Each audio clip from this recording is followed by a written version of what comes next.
በራሴ ኬዝ ጥሩ ስሜት ላይ ስላልሆንኩኝ የገጠመኝም ነገር ስላለ ለዛ ነው ካሜራም ይዤ የመጣሁት። ከዚህ በኋላ ቪዲዮ ላልሰራ እችላለሁ።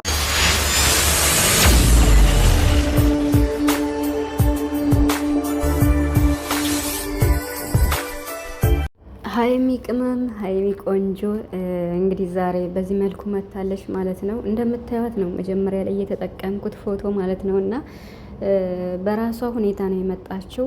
እንግዲህ ምን እንደገጠማት ግልጽ ባይሆንም ችግር ገጥሞኛል ነው ያለችው። የሆነ ቦታም እንደምትሄድና ቤኪም እንግዲህ በቃ ተባበረኝና ለብሩኬን ነገር አድርስልኝ በማለት ነው የሄደችው ማለት ነው።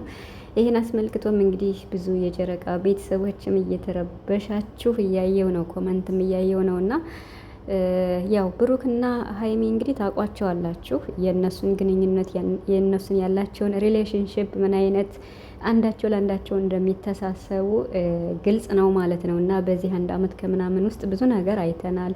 ብዙ ፈተናዎችን አልፈው እዚህ ደርሰዋል ማለት ነው። አሁንም ደግሞ እነሱ በቃ በየትኛውም ነገር ለመስራት በየትኛውም ነገር የሆነ ነገር ቆርጠው ሲነሱ የሁለታቸው ግንኙነት የሁለታቸው መተሳሰብ እንዳለ ሆኖ ማለት ነው እንዳለ ሆኖ ነው ይሄን ነገር አሁን ለምሳሌ ሀይሚ የሆነ አንድ ከባድ ነገር ይዛ ስትመጣ በብሩክ እንደምትተማመን 100% ታውቀዋለች ማለት ነው።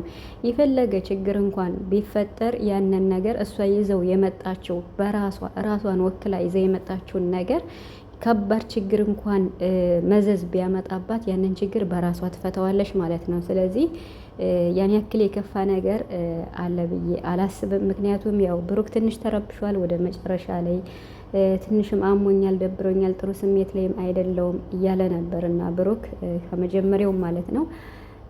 ሀይሚ እንግዲህ ይሄንንም ማየታ ያው አንዳንድ ነገሮችን ለብሩክ ትነግረዋለች ብዬ አስባለሁ፣ በስልክም ቢሆን። በነገራችን ላይ ሻንጣም ይዛ ስትወጣም አላየንም። ያው ግን የሆነ ቦታ እንደምትሄድና በቃ ሀሳቧን በደብዳቤ ገልጻ ቤት እንዲሰጥላት ነው የፈለገችው። ይሄን ያደረገችበት ምክንያት ደግሞ እናንተ ቪዲዮአቸውን ልብ ብላችሁ የምታዩ ከሆነ ማለት ነው ግልጽ ነው። በቃ ምንም ማስተባበያ ራሱ አያስፈልገውም ማለት ነው። እኔ በጣም የሀይሚን አንድ ነገር መወድላት ነገር ቢኖር ምን መሰላችሁ? የሆነ ስራ ለመስራት ስትፈልግ ያን ያክል ረጅም ጉዞ እንኳን ለመጓዝ ስትፈልግ ብዙ ሰው ይዛት መጣም ገብቷቸዋል። ያ ማለት በቃ ሶስተኛ ወገን ምናምን አታስገባም። ያው እነሱ ለምሳሌ ቡራ የሆነ አንዲት ሴት ይዞ ሲመጣ እሷም የሆነ ሰው ዛት መጣ ትችላለች። ግን እንደዚህ ሁለታቸው የሆነ ነገር ሲሰሩ ቆይተው ብድር ለመመለስ ወይም ደግሞ መስራት ሲፈልጉ ሀይሚ ራሷን ወክላ ወይም ደግሞ ከመካከላቸው ለቡራም ለሷም በቃ ቅርብ የሆነ ሰው ነው ይዛ የምትመጣው ሰው። አሁን ቤኪ ደግሞ ለብሩክም ለሷም ምርጥ ጓደኛቸው የሆነ ነገር ሲባል እንኳን ሩጦ የሚደርስላቸው ለቡራም ታዛዥ ካሜራማን ሁሉ ነገር ማለት ነው ቤኪና አይደለም እንኳን ይሄንን ውጭም ለመሄድ ቡራ አይታችሁታል። ፓስፖርት ምን ሲል በቃ ሁሉን ነገር ለሀይሚም ለሁሉም ነገር ሲተባበራቸው የነበር ጎበዝ ልጅ ነው ቤኪ ማለት ነው። እና ስለዚህ አሁንም ቢሆን በቃ አለ አይደለ ብሩክ ተረብሿል። ወደ መጨረሻ ቪዲዮን አይታችሁታል። አሳዝኖኛል። ይሄም የሆነበት ምክንያት በቃ ሀይሚን በጣም ይወዳታል፣ በጣም ያፈቅራታል። በቃላት ሳይሆን በተግባር ነው የቦራ ደግሞ ማለት ነው። እና ሀይሚን ብላለች የኔና የቦራው እንትናችን ግንኙነታችን ወይም የሚታየው ሪዛልት ወይም ውጤት በተግባር ነው እንጂ በማውራት አይደለም ብላ ብዙ ጊዜ ተናግራለች። እና ስለዚህ የሆነ ነገር አስባ ስትመጣ በተለይ ራሷን ወክላ ከመጣች ምንም በማላቸው ሌላ ሶስተኛ ወገን ካላስገባች አሁን ቤኪ እንደ ሶስተኛ ወገን አይቆጠርም። ምክንያቱም ያው ለሁለታቸውም ታዛዥ ነው፣ የቅርብ ሰው ነው። ገብቷቸዋል አይደለ?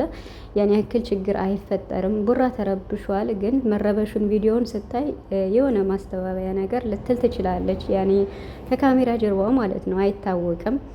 ምክንያቱም ወታስተን ምናምን አላየንም በነገራችን ላይ። እና ልትኖር ትችላለች ቡታጅራ እዛው ማለት ነው። በዋናነት ምንድነው እናንተ በቀደም ቪዲዮን አይታችሁ ከሆነ ቡራ ፕራንክ ሲያደርጋት ከቤኪ ጋር ማለት ነው። እና በተለይ ለቤኪ ፎክራ ነበረ፣ ለቡራም ፎክራ ነበር፣ ለቤኪም ፎክራ ነበረ።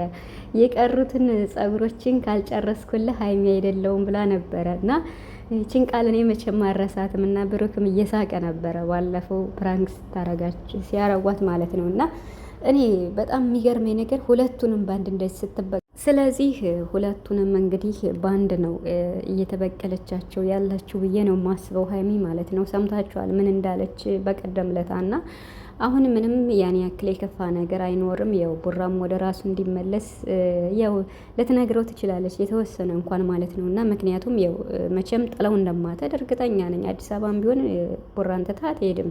ግን ደግሞ ወደ አዲስ አበባ መሄጃቸው ስለደረሰ ይሄን ነገር ደግሞ ያው ሀይሚ ልጠቀም ብላ አስባ ይሆናል ብዬ አስባለሁ።